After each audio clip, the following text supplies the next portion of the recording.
The first time I saw On Any Sunday, I think was the LA premiere, and my dad took me to go see it. My best friend's uncle used to take us to the motocross track. We came home from the track one night and he threw in a video. He goes, "Here, learn something." And he threw in this video. It's an old VHS tape, threw it in there. And so we sat there, just three little kids watching On Any Sunday. And I remember sitting with my buddies and we were getting a kick out of it. There's probably hundreds of people that started riding dirt bikes because of that movie, because it was so inspirational and it told such a tale, you know?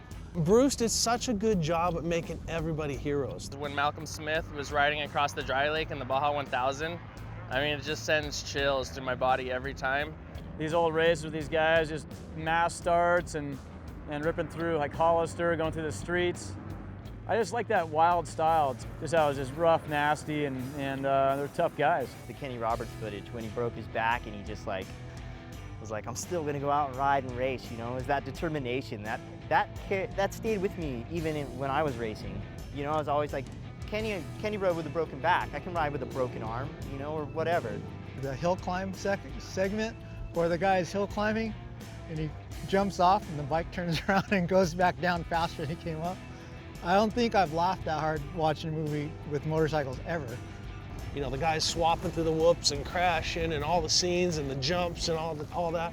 And that's what I identified with the most. Just how out of control those bikes were, and there's scenes on the movie where guys are getting thrown over the handlebars, and I mean, a lot of that stuff still happens today, but a lot of it's because the bikes were just so rigid and so old school, and the geometry wasn't quite right. So it's cool to watch. It's very entertaining. We've come so far, but it's our history, and it's nice to embrace it.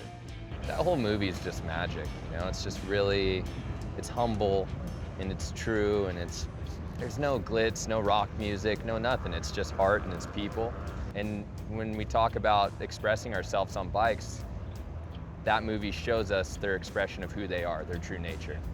The movie changed my life. I mean, I watched that and I just go, wow, that's awesome. Because I did a little TT race here and this and that, but all of a sudden I'm like, wow, there's this world of motorcycle racing, and I want to be there. I want to do that.